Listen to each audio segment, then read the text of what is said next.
Diz assim a palavra do Senhor: bem sei que tudo podes, e que nenhum dos teus pensamentos pode ser impedido. Vamos ler todos juntos, igreja? Amém? Todo mundo junto? Bem sei que tudo podes, e que nenhum dos teus pensamentos pode ser impedido.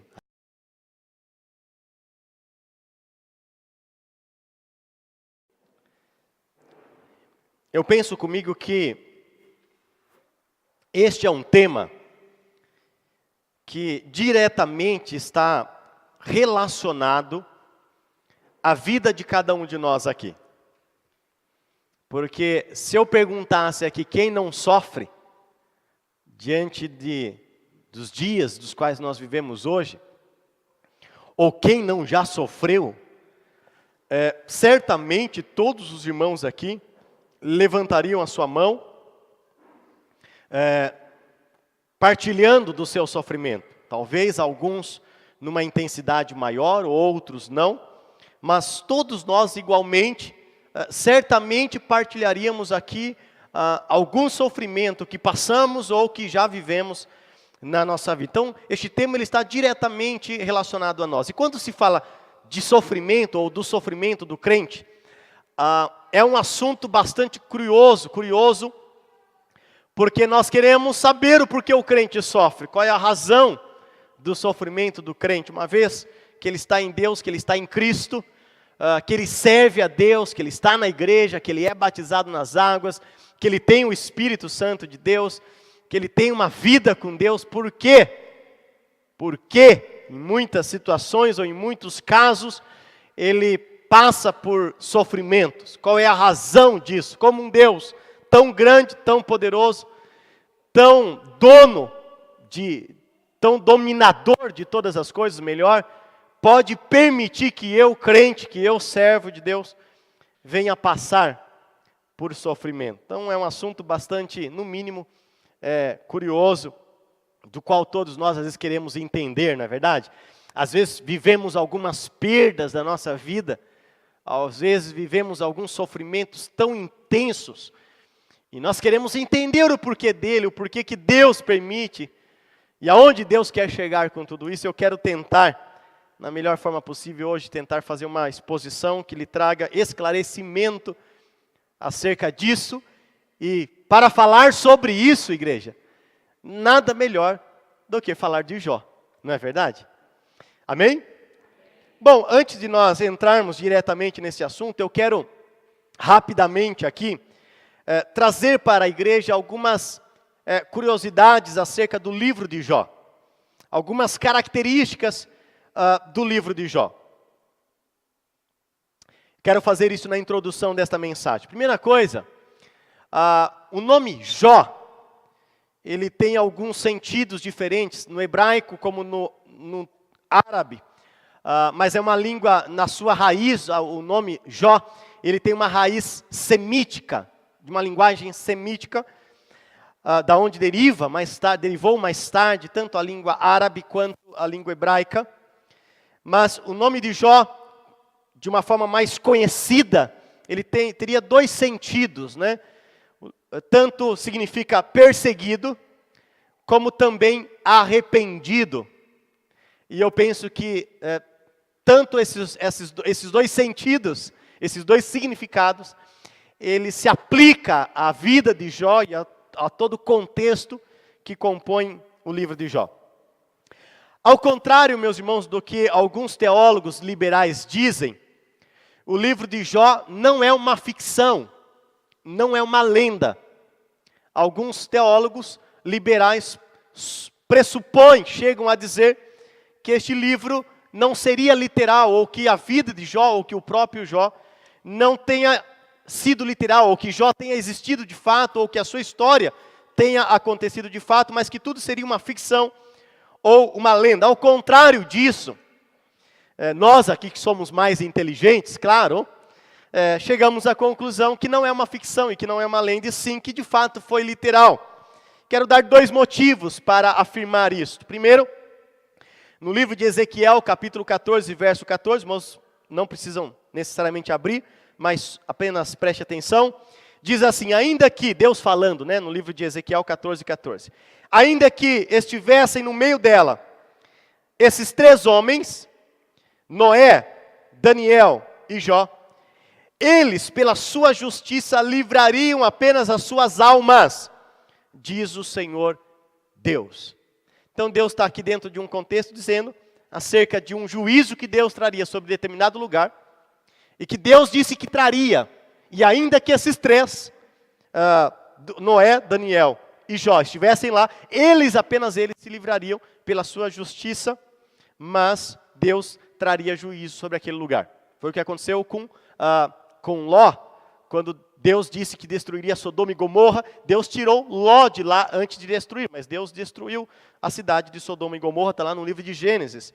Por que eu estou dando esse exemplo deste verso? Porque se eu entendo que Noé e Daniel de fato existiram, e tanto a existência de ambos, como a menção do livro de Daniel, foi algo que de fato aconteceu, tem uma literatura, né, verdadeira, real. Se eu entendo isso, e Jó, ele é colocado, ele é alinhado juntamente com Daniel e com Noé, então subentende também, de igual modo, que Jó também tenha sido de fato, a sua vida tenha sido de fato. Amém? A vida literária de Noé e de Daniel evidencia a vida literária também de Jó, porque os 3 são colocados no mesmo patamar dentro daquilo que Deus argumenta aqui em Ezequiel.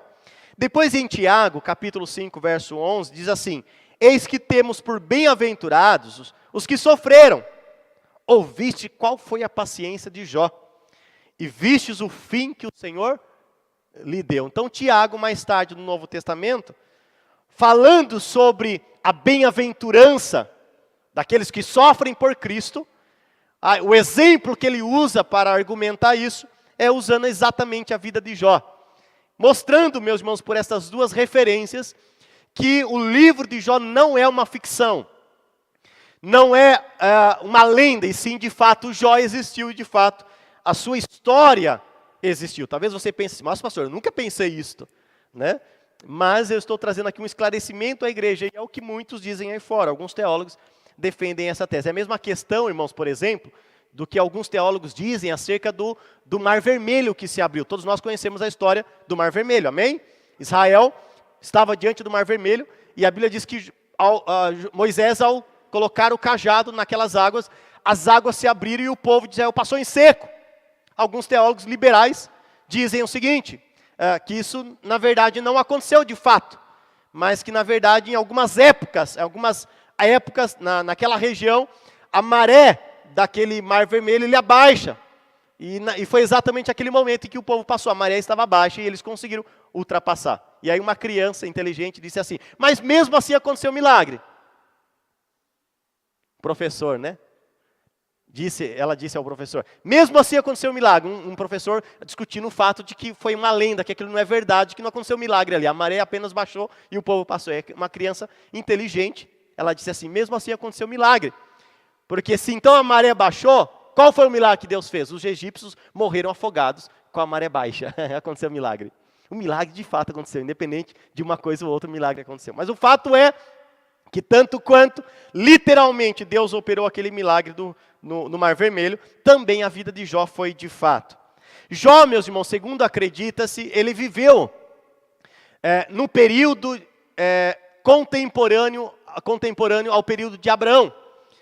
Ou seja, se isso é de fato, Jó viveu numa época patriarcal. E por que nós sugerimos que Jó tenha vivido nessa época?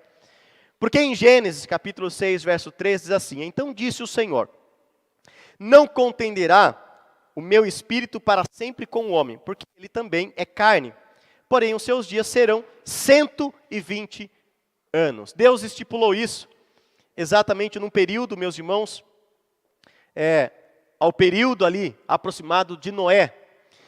E a partir desta palavra de Deus, o período de vida na terra foi diminuindo. Quando você chega, por exemplo, lá no Salmo 80, 90, Deus fala o que pelo salmista?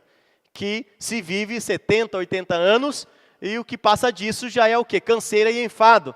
Então, desde de Gênesis até os dias dos Salmos, que foi entre os anos, o Salmo foi construído, né? O livro de Salmos foi escrito entre o período de 1000 a 500 antes de Cristo. Nós vemos uma diminuição, um regresso no período de vida da humanidade. Uma vez que Jó viveu 140 anos, acredita-se, olhando na questão de data, que é possível que Jó tenha vivido aproximadamente neste período em que os homens viviam, entre 170, que foi o período que Abraão viveu, 175 anos, se eu não estiver equivocado, até o período de Gênesis aqui 6:3, em que os homens começaram a viver 120 anos, 110 anos, 100 anos, e houve uma diminuição. Então, com base nisso, pressupõe, não tem como nós afirmarmos, mas se sugere que que Jó possa ter vivido mais ou menos nesse período, ok?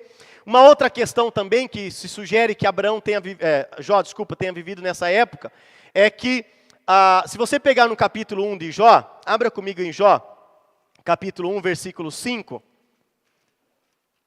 Jó, capítulo 1, verso 5. Olha só o que diz. Sucedia, pois, que tendo decorrido o turno de dias de seus banquetes, enviava Jó, se referindo aos seus filhos, né? Enviava Jó e os santificava. E levantava de madrugada e oferecia holocaustos segundo o número de todos eles. Porque dizia Jó, porventura, pecaram meus filhos e blasfemaram de Deus do seu coração. Assim fazia Jó continuamente. O que nós aprendemos aqui, irmãos? Que Jó, ele fazia sacrifícios para perdão de pecados de seus filhos. Ou seja, mostrando que Jó, ele agia, ou no exercício da sua função paterna, estava incluindo também sacrifícios. Ora, nós sabemos, meus irmãos, que posterior a Moisés, os únicos que estavam liberados, autorizados para fazerem sacrifícios eram quem? Os sacerdotes. Lembra que Moisés separou seu irmão Arão, e da família de Arão e seus filhos era a família sacerdotal? Então os sacerdotes apenas matavam os animais, aspergiam o sangue para perdão dos pecados. Mas anterior, o período mosaico, era natural que o pai sacrificasse ou oferecesse sacrifício a Deus para perdão de pecados da sua família. Isso mostra um período patriarcal. Uma vez que Jó fazia isso continuamente, isso o introduz ou insere dentro deste período patriarcal, que possivelmente foi exatamente no período contemporâneo à vida de Abraão. Amém, irmãos? Só que alguns detalhes, queridos, que eu queria passar à igreja, para que nós possamos entender um pouquinho acerca deste livro de Jó. Bom, o livro de Jó, ele tem 42 capítulos. 42 capítulos. Se nós pudéssemos aqui dar um capítulo-chave do livro de Jó, o capítulo que eu daria à igreja seria exatamente o capítulo 42, o último capítulo. E se eu pudesse dar um versículo-chave para o nosso estudo, para o nosso aprendizado, para esta exposição, eu daria o versículo 2, que foi exatamente o texto base, o texto bíblico que nós lemos. Esse seria o capítulo e o versículo-chave. A minha intenção nesta noite, meus irmãos, com esta mensagem, nesta ministração que eu vou fazer agora, à igreja, eu vou dividir o livro de Jó, nós poderíamos dividir em 3 partes. Todos esses 42 capítulos e toda a história que compõe esses 42 capítulos, nós poderíamos dividir em 3 partes. A primeira, do capítulo 1 ao capítulo 2, nós falaríamos sobre o sofrimento de Jó. E é exatamente isso que eu quero fazer hoje. A segunda divisão, do capítulo 3 ao 37, nós vamos ver no livro a tentativa de explicar o seu sofrimento. E por último, terceiro e último lugar, do capítulo 38 ao 42, perguntas de Deus e o quebrantamento de Jó. E eu vou dividir esta minha mensagem hoje nesses 3 tópicos. Assim não, né? Assim. Esses 3 tópicos. Amém, queridos? Tudo bem? Então é sobre isso que nós vamos aprender. A primeira coisa que eu quero falar à igreja, então, observando os capítulos 1 e 2, eu quero falar sobre o sofrimento de Jó. Se você puder me acompanhar aí nos textos que se seguem, no capítulo 1 ainda, no versículo 1, olha só o que a Bíblia diz acerca de Jó. O autor aqui, do qual nós não sabemos quem é, a autoria desse livro é anônima, mas olha só o que o versículo diz. Havia um homem na terra de Uz, cujo nome era Jó, e este era homem sincero, reto e temente a Deus, e se desviava do mal. Na introdução que o autor faz, no começar a registrar sobre a vida de Jó, nós podemos observar nesse versículo 1 aqui, nessa introdução, 3 características que são bastante chamativas do livro de Jó. Quais são elas? Primeiro, Jó era um homem sincero, talvez em algumas versões aí de vocês atualizadas esteja íntegro. Ok? A ideia da palavra íntegro seria inteiro, completo. Ok? É a mesma coisa que você for, por exemplo, você vai buscar alguma coisa no mercado integral, é alguma coisa que está completo. Ok? Tem tudo aquilo, né? Ou uma gasolina, por exemplo, integral é o quê? É uma gasolina que não está misturada com nada. É uma gasolina que ela é 100% gasolina, combustível. Então, quando a Bíblia fala aqui sincero, ou usa o termo íntegro ou integral, meus irmãos, tem exatamente esta ideia, que Jó era um homem íntegro, ou seja, inteiro, ou totalmente entregue a Deus, no seu serviço, ou no exercício do seu serviço a Deus. Então, 3 características: sincero, reto e temente a Deus. Meus irmãos, nós vemos aqui, nestas 3 características, o caráter de Jó. Guarde isso aqui, ok? Guarde esse ponto do início desse tópico da mensagem. Jó tinha 3 características que evidenciava o seu caráter diante de Deus. Bom, no versículo 2, nós podemos observar aqui, diz assim: e nasceram-lhe 7 filhos e 3 filhas. Ou seja, Jó foi um homem que teve muitos filhos. Irmãos, para uma sociedade tal como a de Jó, do período de Jó, ter filhos ou muitos filhos naquela época, era sinônimo de ser uma família abençoada por Deus. Apesar de hoje, né, as pessoas não quererem ter muitos filhos, 1, 2 e olha lá, mas no período bíblico, por exemplo, e principalmente no Antigo Testamento, nós vamos observar que os homens casavam com as suas mulheres e eles gostavam de ter muitos filhos. Jacó, por exemplo, teve 12 filhos. E nós vamos perceber várias situações na Escritura onde muitas famílias tiveram-se muitos filhos. Naquela época, eles entendiam, eles compreendiam essa quantidade, ou a muita quantidade de filhos, como sendo uma bênção de Deus trazida, ortogada sobre a família. Então Jó era um homem abençoado, tinha sua esposa, tinha muitos filhos, né? Tinha lá criançada para tudo quanto é lado. Jó era um homem abençoado. Alguém poderia dizer assim: pastor, mas a esposa de Jó não era muito abençoada, porque quando a coisa complica na vida de Jó, o que ela diz para ele? Amaldiçoa o teu Deus e morre. Mas irmãos, pense comigo, diante da situação da qual nós vamos ver logo mais, ela não tinha mais como fazer unha fora de casa, não tinha mais a sua manicure, porque perdeu toda a sua riqueza do dia para a noite. Não dava mais para o final de semana ir fazer a sua chapinha, ou a sua progressiva, não é verdade? Não tinha mais como Jó sair com ela toda semana para comer fora, na churrascaria, comer picanha. Aquela mulher ficou estressada totalmente. Imagine você num dia só enterrar 10 filhos. Aquela mulher teve uma crise psíquica, emocional, né? E no momento daquele ela falou aquilo para Jó. Mas irmãos, Deus deu a Jó outros tantos filhos, não deu? Mas não deu a ele outra mulher. Jó passou todo aquele bocado que ele passou, toda aquela circunstância que ele viveu com a mesma mulher, com a mesma esposa. E vou lhe dizer mais, ela não pediu o divórcio. A nossa vida está complicada, isso pode se fechar, você era o homem mais rico do Oriente, agora é o mais pobre, o mais perdido, o mais atolado do Oriente. Ela não largou dele. Ela não largou.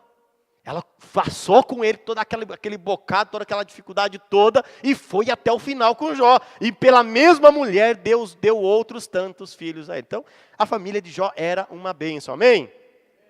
No versículo 3, nós podemos observar aqui a riqueza de Jó. Olha só o versículo 3. E era o seu gado 7.000 ovelhas, 3.000 camelos, 500 juntas de boi, 500 jumentas. era também muitíssima gente ao seu serviço, tinha muitos funcionários, né, colaboradores, empregados, de maneira que este homem era o maior do que todos os do Oriente. Então aqui, meus irmãos, está registrado toda a riqueza de Jó, toda a herança de Jó, todos os pertences de Jó, tudo aquilo, meus irmãos, que Jó tinha. Às vezes a gente vê aí algumas situações e fazem aí um cálculo, né, para saber quanto que fulano tal tem em herdades, em herança, né, em casas, carros, e faz lá um cálculo. Tem tantos milhões em herança, né, e faz lá aquele cálculo. Então aqui está registrado toda a herança de Jó, toda a riqueza que Jó tinha. Esse era o homem chamado Jó. E por que eu estou dizendo isso tudo à igreja, irmãos, nesta noite? Porque esse homem era abençoado. Este homem recebeu de Deus tudo quanto ele possuía. No entanto, escute, e não se esqueça disso, Jó era um homem de caráter. E o seu caráter está evidenciado aqui em 3 características: sincero, reto e temente a Deus. Amém? Entenda uma coisa, meus irmãos, quando nós partimos dos próximos versículos aqui, versículo 6, por exemplo, e eu quero que você acompanhe comigo do versículo 6 até o 12. Olha só o que está acontecendo. Então esse era o homem chamado Jó que nós vemos até o momento. No versículo 6 diz assim: vindo um dia em que os filhos de Deus vieram apresentar-se perante o Senhor, veio também quem? Satanás entre eles. Então o Senhor disse a Satanás. Preste atenção nisso aqui, irmãos. Então o Senhor disse a Satanás. Perceba que Deus antecipou. Não foi Satanás que chegou chegando, falando ou perguntando ou questionando. Deus disse, Deus antecipou. Então o Senhor disse a Satanás: de onde vens? E Satanás respondeu ao Senhor e disse: de rodear a terra e passear por ela. Disse o Senhor, preste atenção nisso de novo. Disse o Senhor a Satanás: observaste tu o meu servo Jó? Irmãos, olha uma coisa interessante aqui, e isso aqui é fantástico para nós hoje. E eu quero lhe ensinar nesta noite. Perceba que entre o diálogo entre Deus e Satanás, quem coloca Jó no meio da conversa? Deus. Deus introduziu, inseriu Jó. Jó estava quietinho lá, servindo a Deus, oferecendo os seus sacrifícios, com o seu caráter, sendo respeitado por toda aquela sociedade oriental, o maior dos homens daquela região oriental. Não tinha nada a ver com a região espiritual, já era o segundo andar, o andar seguinte. Tinha nada a ver com Jó, estava fora da realidade dele, estava Deus e Satanás. Deus inseriu Jó na conversa. Deus desperta a atenção de Satanás concernente à vida de Jó. Alguém poderia dizer: pastor, quem colocou Jó naquela enroscada toda? E eu diria: Deus. Deus, está no texto. Nós acabamos de ler. Meus irmãos, o que nós podemos aprender aqui, que existem muitas coisas, preste atenção nisso, para você entender o sofrimento, acerca do sofrimento. Existem muitas coisas que nós vivemos aqui, mas que antes foi determinada nas regiões celestiais. Entende isso? Muitas coisas das quais nós vivemos aqui, anteriormente, elas foram determinadas nos céus. E nós podemos ver isso aqui no texto que se segue. Vamos continuar observando o texto? Versículo 9. Então, o versículo 8, vou continuar aqui. Então disse o Senhor a Satanás: observaste meu servo Jó, porque ninguém há na terra semelhante a ele, homem sincero, reto e temente a Deus, desviando-se do mal. Então respondeu Satanás ao Senhor e disse: porventura teme Jó debalde a Deus? Porventura não o cercaste tu de bens a ele, a sua casa e tudo quanto tem? A obra de suas mãos abençoaste, e o seu gado está aumentando na terra. Mas estende a tua mão e toca-lhe em tudo quanto tens, e verás se não blasfema de ti na sua face. Disse o Senhor a Satanás, preste atenção nisso, irmãos. Disse o Senhor a Satanás: eis que tudo quanto ele tem está na tua mão, somente contra ele não estendas a tua mão.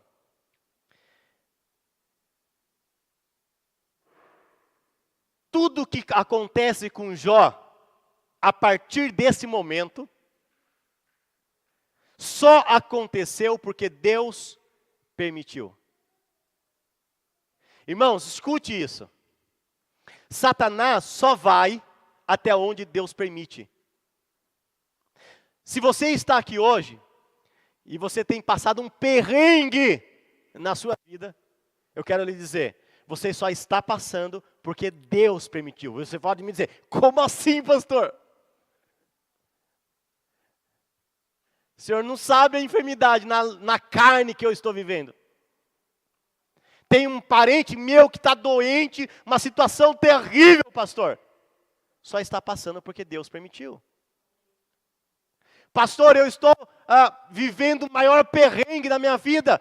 Só está passando porque Deus permitiu.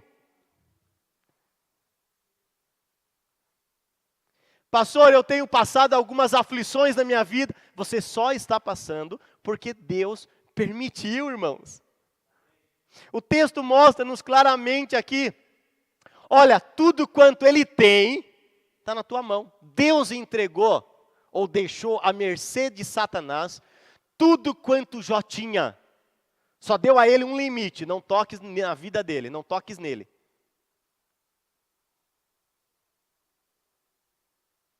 Isso, meus irmãos, traz para nós hoje um consolo. E você pode dizer, qual deles, pastor? E eu diria, saber que nada acontece sem que Deus permita. Sabe o que eu quero dizer? E sabe o que eu quero lhe ensinar hoje? Que tudo acontece mediante, ou seja, ainda que tudo aconteça, mas não acontece outrora sem a permissão de Deus, e sendo assim não acontece sem antes Deus estar no controle. Mesmo, meus irmãos, Satanás se levantando contra Jó, como se levantou, mediante a permissão de Deus, ainda assim, Deus estava no controle da situação. Entenda isso nessa noite, irmãos. Amém? Isso é claro aqui no texto. E com isso nós aprendemos o seguinte aqui. Deus permite com que Satanás se levantasse contra Jó, exatamente mediante a tese, o conceito que Deus tinha. E sabe qual era o conceito de Deus? Sabe qual era o conceito de Deus? Vou lhe explicar. Aprendemos que podemos servir a Deus independentemente de qualquer coisa que passamos. Esta era a tese de Deus. Quando Jó chega para Deus e diz assim, olha, debalde Jó serve ao Senhor. A palavra debalde significa em vão. Em outras palavras, o diabo estava dizendo a Deus, em vão Jó teme ao Senhor. Ou seja, é sem motivo, sem interesse nenhum que Jó te serve? Claro que não. Você tem abençoado ele, tem multiplicado os seus bens. Ele é o homem mais rico do Oriente, é claro que ele vai temer ao Senhor. Tira tudo quanto ele tem. E você vai ver se ele não blasfema contra ti. Como Deus tinha a tese de que aqueles que o conhecem, o servem, a despeito de qualquer coisa que passe. Este era o conceito de Deus e a tese de Deus.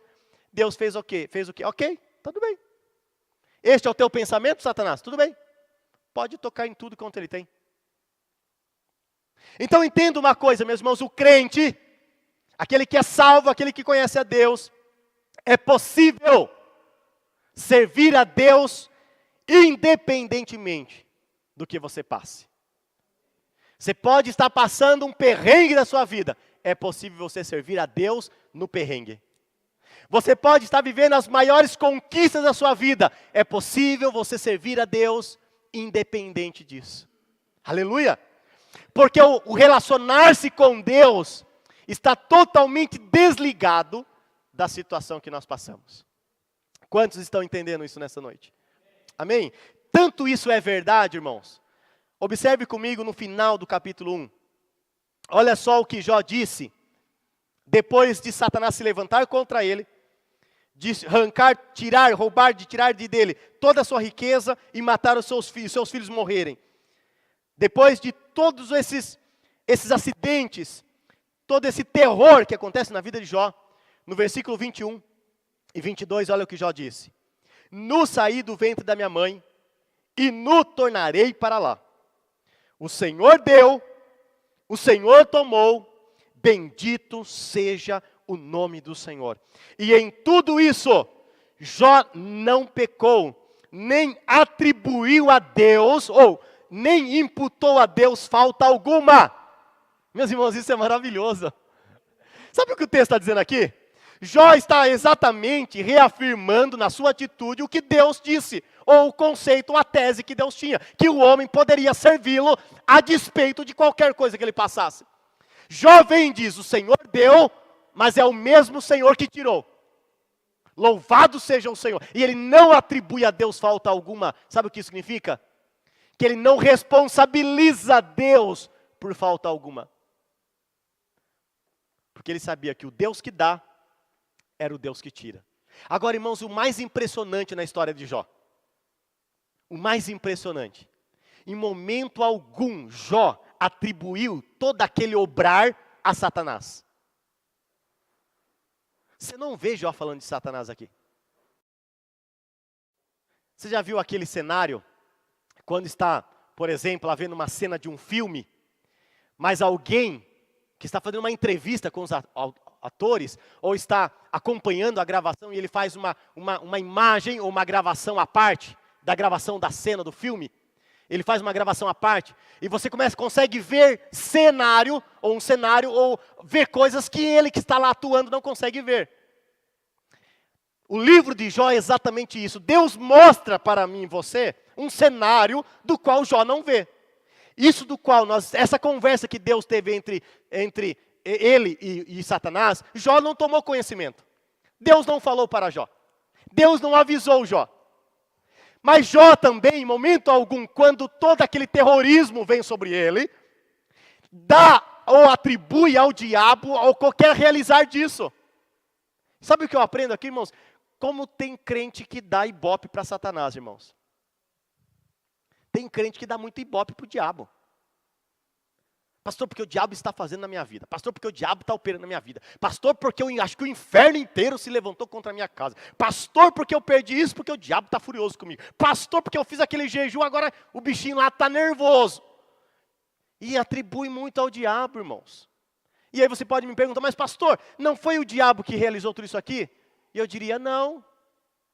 Foi Deus quem fez. O diabo foi só um empregado, irmãos. O diabo foi só um servo. Foi só um criado. Aí você me pergunta, por quê? Como assim, pastor? Eu lhe respondo. Qual era o jogo da conversa? A pauta da conversa entre Deus e o diabo? Jó só serve a Deus porque tem benefícios da parte dele. Não é sem interesse algum. O conceito de Deus era o contrário. Não, Jó me serve porque ele me conhece e ele sabe quem eu sou diante dele. A tese de Deus era que o homem que conhece a Deus o serve a despeito do que passa. Deus estava trabalhando isso. Se você pegar, nós vamos falar um pouco sobre isso depois, se você pegar o capítulo 1 de Jó e o capítulo 42 de Jó, começa com Deus e termina com Deus. Começa com Deus realizando e termina com Deus realizando. Alfa e ômega, princípio e fim. Deus abre o livro de Jó e Deus fecha o livro de Jó. Aleluia. Tudo é Deus. Entenda uma coisa, irmãos. Na vida do ímpio o diabo opera. Na vida do ímpio o diabo destrói. Mas na vida do crente o diabo não destrói nada, irmãos. Mas pastor, eu sofro que o senhor não sabe o quanto. Se você sofre, você está sofrendo na mão de Deus, não na mão do diabo. Melhor sofrer na mão de Deus do que na mão do diabo. Agora o crente não está na mão do diabo, o crente está na mão de Deus. E mesmo o crente sofrendo, ele está sofrendo na mão de Deus. Esse é o conceito de Jó. Irmãos, isso que Jó passa na vida dele, perdendo tudo que ele tinha, vai totalmente, eu sei que eu já falei isso em algumas vezes, mas não tem como falar desse texto e não falar disso. Jó era um homem temente a Deus, sincero e reto. Deus fala isso. Deus afirma isso acerca de Jó. Mas Jó passou um terror. Ficou sem nada. Perdeu seus filhos, perdeu toda a sua riqueza. E ainda, meus irmãos, pegou uma doença que era tão tenebrosa que sua carne começou a apodrecer. Ele se coçava e arrancava pedaços da sua pele morta, da sua carne morta, com cacos. A Bíblia diz isso. Satanás trouxe sobre ele uma enfermidade na sua carne e ele se coçava com cacos. Arrancava a pele morta com cacos.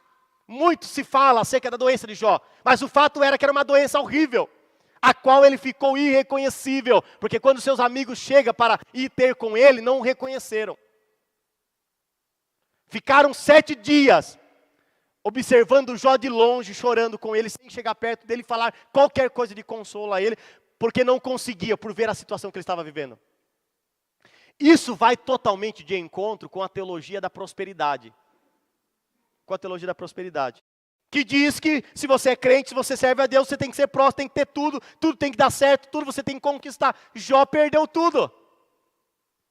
Se nós víssemos alguém hoje viver, irmãos, o que Jó viveu, nós falaríamos, alguma coisa está errada com esse cara. Sofrendo do jeito que está, nada dá certo, as portas fechadas, o cara doente, os filhos morrem. Ah não, tem alguma coisa errada com esse cara. Tem alguma coisa errada com ele.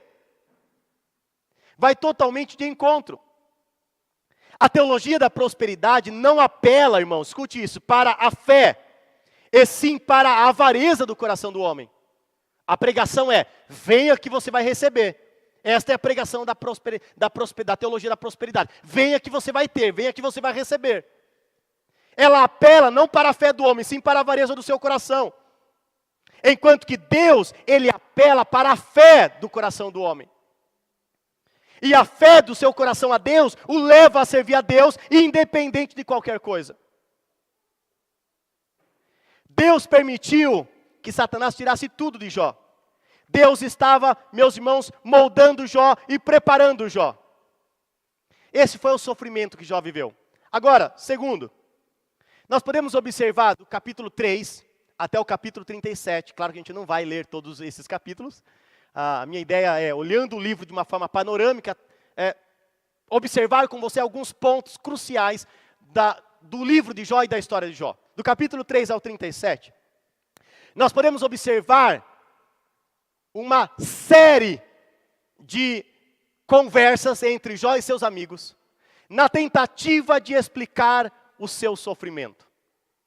E se você ler o capítulo 3 de Jó até o 37, você vai observar os seus amigos, Elifaz, Bildade, Zofar, e depois no final, Eliú, tentando interpretar o sofrimento de Jó. Irmãos, como isso aqui é atual?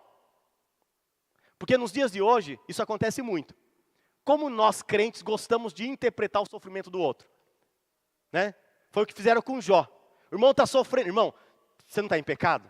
Eu acho que pode ser um pecado que você cometeu aí, Deus está pesando a mão em você. Ó, o irmão está doente. Pegou uma doença terrível, incurável. Olha, irmão, eu acho que você não está indo na igreja, muito na igreja. Perceba, meus irmãos, que isso é um hábito nosso, de querer interpretar o sofrimento dos outros. Querer entender o sofrimento de um e de outro, o que cada um tem passado, o que o outro tem passado. Quando na verdade, meus irmãos, só Deus sabe o motivo e a razão do sofrimento de cada um de nós. Eu não estou necessariamente dizendo que nós não possamos sofrer coisas por consequência dos nossos erros e pecados. Mas o que eu estou dizendo é que nem sempre o é.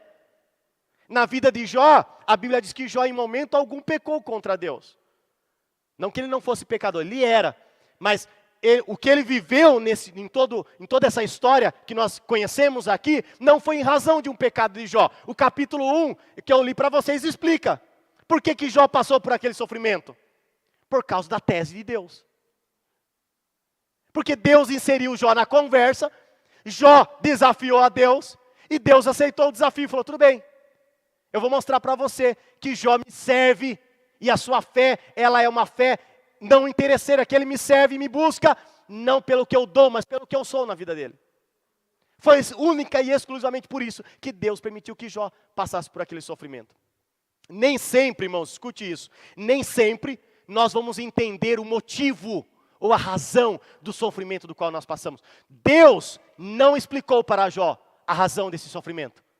Leia o livro de Jó inteiro. Você não vai sequer encontrar uma vez só Deus dando explicação a Jó, dizendo, olha Jó, sabe por que você passou por tudo isso? Lá no começo do capítulo 1, eu tive um bate-papo com o inimigo, e aí a conversa tomou esse rumo, e eu permiti, e essa foi a direção que eu dei. Você não vai ver isso. Jó teve, Jó perdeu, foi restituído a ele totalmente, ele aprende algumas coisas com Deus, mas Deus em momento algum explica qualquer coisa a ele. Nem sempre, irmãos, Deus vai dar explicação, ou na maioria das vezes, nós não vamos entender o porquê estamos passando por isso ou aquilo. Mas a segurança que nós temos em Deus é que quando nós passamos na mão de Deus, Deus de alguma forma vai trabalhar aquilo na nossa vida. Amém, igreja? Então não tente ficar entendendo ou interpretando o seu próprio sofrimento ou o sofrimento dos outros. Ore para que Deus lhe dê forças para que você passe por esse tempo difícil que você possa estar passando. Às vezes, irmãos, nessa tentativa de interpretar o sofrimento do outro, nós e crentes em geral temos muito isso. Dependendo da forma como a pessoa morre, a gente já olha e fala, ixi, né? Às vezes a gente vê algumas mortes assim meio horríveis, né? Sofreu um acidente do irmão, sofreu um acidente de carro, rebentou com o carro, o irmão se estraçalhou todo. Falei, nossa, como é que um crente pode, um irmão em Cristo morreu desse jeito? Né? Não é verdade? O irmão morre de câncer. Nossa, sofreu tanto naquele câncer. O pastor ficou 3 anos lá se morrendo aos poucos daquele câncer. Irmão em Cristo, pastor, não, como vai, pastor? Acho que devia ter algum pecado que a igreja não sabia. E por isso ele viveu aquilo. Irmãos, Isaías morreu cerrado ao meio, você sabia disso? O profeta Isaías, o profeta messiânico. O profeta que no Velho Testamento mais fala de Jesus, morreu cerrado. Tiago, o apóstolo, morreu com uma espada ultrapassando o meio do seu estômago. Então, necessariamente, a forma como você morre não diz se você, o crente que você era ou deixava de ser. Deus tem os seus propósitos. Amém, igreja?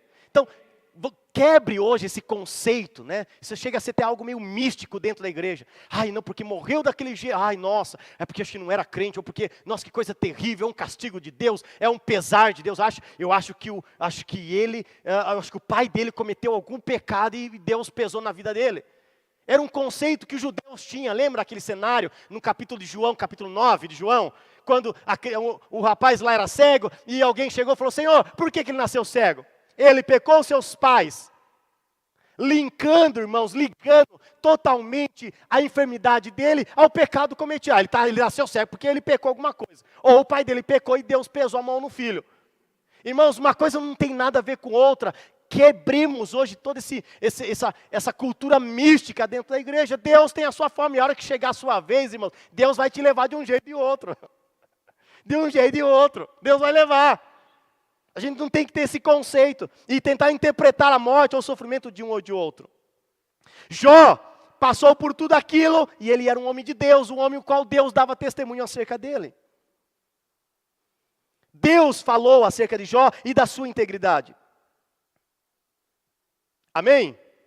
E terceiro e último lugar, do capítulo 38 até o capítulo 42, nós podemos observar, meus irmãos, aqui as perguntas de Deus e o quebrantamento de Jó. Vamos para o capítulo 38? Abra comigo em Jó. Capítulo 38.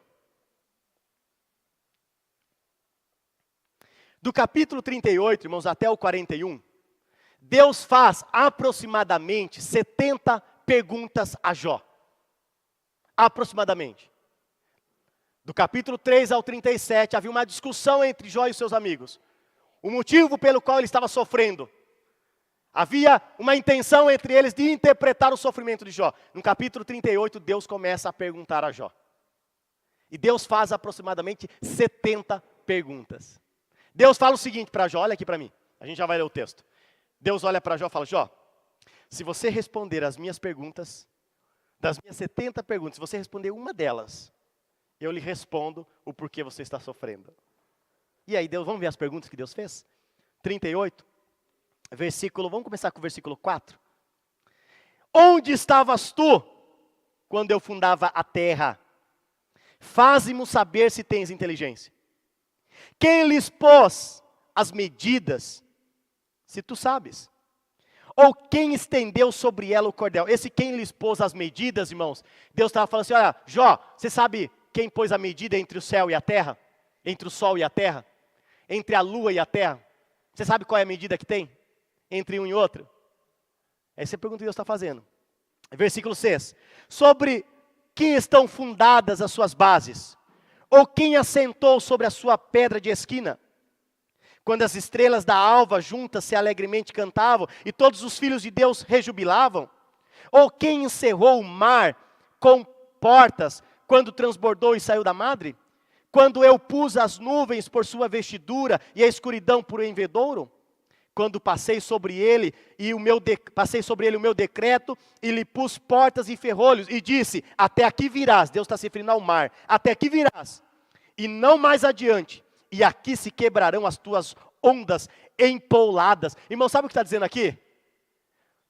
Deus está perguntando para Jó, você sabe como é que acontece o quebrar das ondas do mar? Porque se você pegar o mar, irmãos, as ondas não vêm enormes. Lá do meio do oceano vem gigantesca, sei lá quanto, 10 metros ou mais. Quando chega nas margens, começa a se quebrar. Se quebra, se quebra, se quebra, e elas retornam. Quem deu limites à força e ao poder do mar? Deus pergunta a Jó, Jó, onde estavas tu quando eu criei e fundei os céus e a terra? Você sabe quem faz a manutenção de todo o universo, Jó? Deus começa a fazer, meus irmãos, algumas perguntinhas a Jó. Deus começa a lançar sobre ele algumas perguntas às quais Jó não consegue responder. Em outras palavras, Deus estava dizendo para Jó, Jó, eu sou o Deus soberano do universo. O que é esse seu sofrimento diante de um Deus todo soberano? Meus irmãos, Deus não cuida só do sofrimento que você passa. Deus cuida do universo. Se você estudar um pouquinho, você vai perceber que a Terra, ela está sustentada no meio do nada. Não tem um alicerce ali. Já estudaram, sabem disso. Olha o sistema solar, a Terra está no meio do nada. Ela precisamente, ela gira em torno de si mesma, que dá 24 horas, ela gira em torno do Sol, que dá o período de um ano. Precisamente, voltando no seu ponto inicial e no seu estado inicial. Quem pensou nesta precisão? Quem mediu exatamente? Se o Sol fosse mais perto da Terra do que ele é, nem eu e você aguentaríamos de calor, morreríamos. Quem calculou, irmãos? Ainda bem que Deus é um bom engenheiro, né? E um bom arquiteto, não é verdade? Deus lança essas perguntas para Jó. E sabe o que aconteceu com Jó? Do capítulo 3 ao 37 era uma feira só, irmãos. Jó falava, Eliú falava, Bildade falava, Elifaz falava, Zofar falava, todo mundo falava. Todo mundo tentando interpretar a razão do sofrimento de Jó. Chega no capítulo 38, Deus fala, agora eu vou falar. E sabe o que acontece quando Deus fala? E lança essas perguntinhas? Silêncio. Jó calou-se. Jó calou-se. Acabou as perguntas, os argumentos, as falas. Jó calou-se. E sabe o que restou a Jó? Veja comigo, capítulo 42, versículo 1. Aleluia. Capítulo 42, verso 1 diz assim, então Jó, ou seja, depois de Jó ouvir tudo aquilo, o que restou a Jó? Quando Jó foi falar, o que ele falou a Deus? Então respondeu ao Senhor e disse, bem sei que tudo podes e que nenhum dos teus pensamentos podem ser impedidos, aleluia. Perceba, meus irmãos, aqui um quebrantamento de Jó. Jó se viu obrigado a se quebrantar diante de Deus, a se humilhar diante de Deus. E ele continua, irmãos. Olha o versículo 3. Quem é aquele que dizes tu, que sem conhecimento encobre o conselho? Por isso falei do que não entendia. Olha, Jó, falei besteira, Senhor. Falei demais. Na minha precipitação falei demais. Por isso falei do que não entendia. Coisas que para mim eram maravilhosíssimas e que eu não compreendia. Escuta-me, pois, e eu falarei. E eu te perguntarei, e tu me ensina. Meus irmãos, olha que humildade de Jó. Jó diz assim: Senhor, a partir de hoje, eu que vou lhe perguntar. Não é o Senhor que vai me perguntar, eu não tenho capacidade, eu não sou digno para o Senhor me fazer perguntas.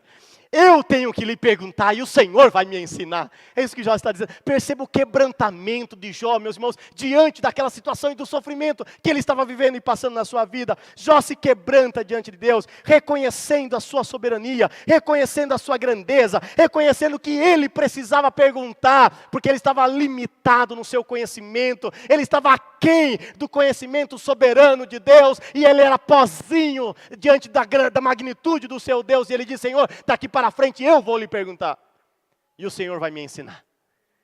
Eu tenho para aprender, eu preciso aprender.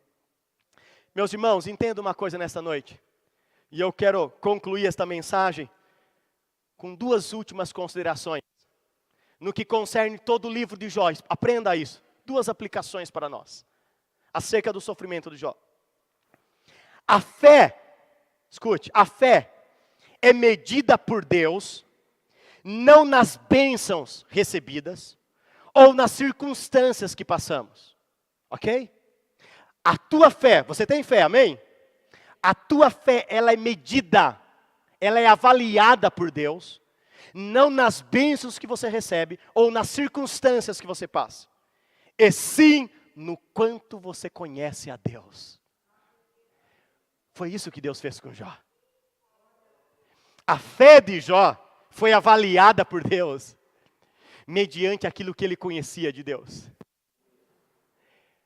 e não por aquilo que ele tinha ou deixava de ter. É nisso que a tua fé é validada, é nisso que a tua fé é credenciada, ou é evidenciada por Deus. Agora, o quanto conhecemos a Deus, escute isso. O quanto conhecemos, já estou terminando. O quanto conhecemos a Deus vai determinar o nosso comportamento diante das bênçãos recebidas e diante das circunstâncias que passamos. O quanto você conhece de Deus e a experiência que você tem com Ele, isso vai determinar o teu comportamento diante de uma situação ou outra.